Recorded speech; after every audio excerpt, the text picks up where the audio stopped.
Quel matériel, quelle solution choisir pour créer son serveur de test quand on développe avec WinDev notamment? Et voilà une bonne question que je me suis posée aussi récemment parce que je voulais renouveler mon matériel puisque mon serveur de test me servait également de sauvegarde, donc du coup je pouvais plus faire ce que je voulais et ça a été l'occasion de tester quelque chose. Alors, moi, je préfère avoir mon serveur ou mes serveurs à la maison pour mes tests en tout cas. Simplement parce que au niveau du coût, bah, je paye une fois et puis après je fais ce que je veux. J'ai une maîtrise complète du matériel. Mais je peux comprendre qu'on puisse louer les services d'un prestataire comme OVH ou Yikula pour avoir un serveur à distance. Euh, Après, moi, l'autre intérêt, c'est que finalement, pour mes tests, s'il y a une coupure d'internet, eh ben, je ne suis pas bloqué, je peux quand même réaliser mes vidéos. Donc, bon, c'était plutôt l'aspect pratique ici. Donc, j'ai préféré du matériel. Euh, alors, qu'est-ce qu'on choisit en général? Alors, moi, jusqu'ici, j'ai monté tous mes PC moi-même. Enfin, pas mes PC portables, mais en tout cas tous les gros. Et j'achetais bon, mes pièces au fur et à mesure. Et là, j'en ai eu un peu marre, du coup. Soyons honnêtes. Et j'ai préféré en acheter un, ou acheter un PC, sauf que à force d'en avoir, le manque de place commence à se faire sentir. Et j'ai trouvé une solution qui va être intéressante, peut-être aussi pour vous. C'est que j'ai choisi un mini PC. On appelle ça aussi des barbonnes, une PC barbonne. Et alors j'en ai testé deux. Il y en a un qui sort vraiment du lot. Le premier, il était un petit peu trop bruyant à mon avis, à mon goût. Et, et là, je vais vous présenter celui que j'ai choisi. Donc dans cette vidéo, je vais vous montrer le matériel en question, ce qu'on peut faire démonter avec. Et puis on parlera également de la licence qu'on va mettre dessus, puisque quand vous achetez un mini PC comme ça sur le net, bah souvent il y a un Windows familial dessus. Mais comme je vous l'ai dit, on veut faire un serveur et non pas autre chose. Donc du coup, il faut faire des petites modifications. Alors moi j'ai choisi ça. Je sais pas si vous le voyez bien là. J'ai choisi un Hypogi ou Hypogi, je sais pas comment on dit, un Hypogi on va dire. Euh, donc c'est un mini PC. Alors celui que j'ai choisi, il fait 16 Go de RAM et 512 Go de disque dur.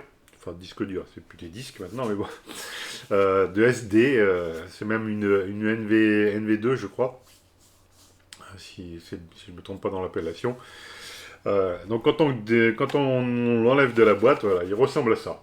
Là, je vais vous montrer, j'essaie de bien viser là. Donc il ressemble à ça. Vous avez ici un radiateur là sur la surface. Et puis vous avez donc deux sorties, j'essaie d'approcher, deux sorties HDMI, des prises USB. Et ici vous en avez également d'autres. Avec une prise réseau, il y a un Wi-Fi intégré. Et puis il y a même un micro casque. Pour nous, pour le serveur, on n'a pas besoin.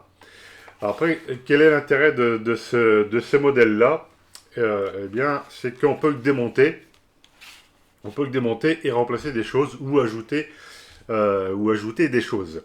Alors, c'est ce que je vais vous montrer tout de suite. Donc, voilà le matériel. Alors, à l'arrière, vous avez une petite boîte là. On va l'enlever là.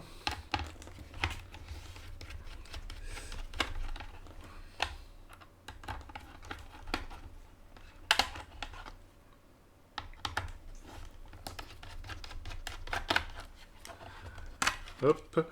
Et à l'intérieur, vous pouvez ajouter un disque dur ici. C'est ce que j'ai fait là. Hop.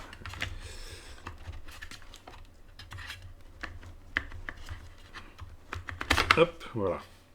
Donc on peut rajouter du stockage, ce qui peut être évidemment fort nécessaire et intéressant quand on fait du serveur. Voilà.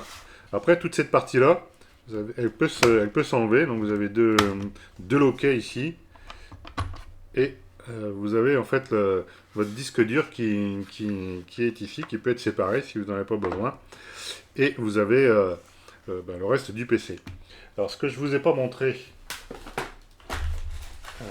dans la boîte,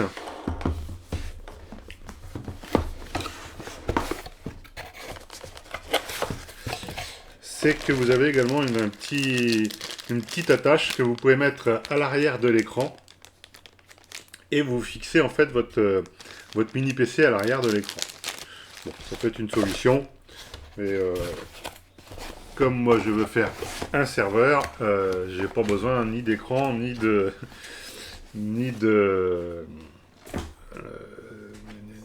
clavier, ni de souris, ni de tout ça. Bon, sauf pour la mise en place, évidemment. Alors ensuite, comment je fais pour changer le disque à l'intérieur? Alors vous avez des petits, comment ça s'appelle, des petits tampons là, et dessous vous avez donc vos prises, enfin pas vos prises, vos vis. Alors, on va les enlever. Je vais vous montrer ce que j'ai changé à l'intérieur.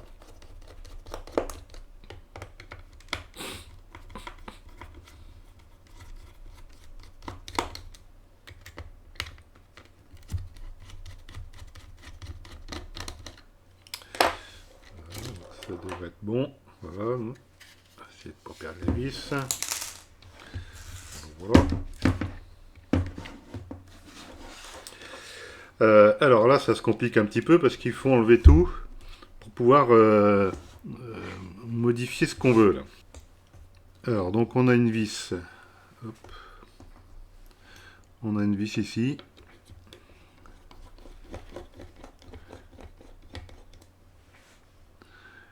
On en a une autre là.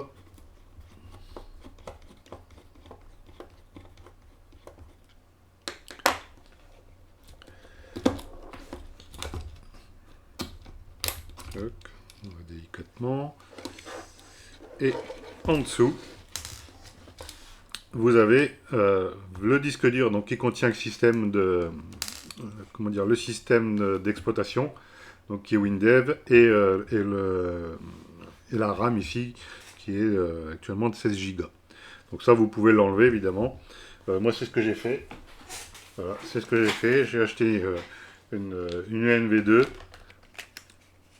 Alors par contre, comment je m'y suis pris avant de faire toute modification, j'ai quand même activé le Windows qu'il y avait dessus et ensuite j'ai retiré le disque pour le changer, pour mettre ici, bon c'est un Kingston, et de pouvoir vraiment le personnaliser.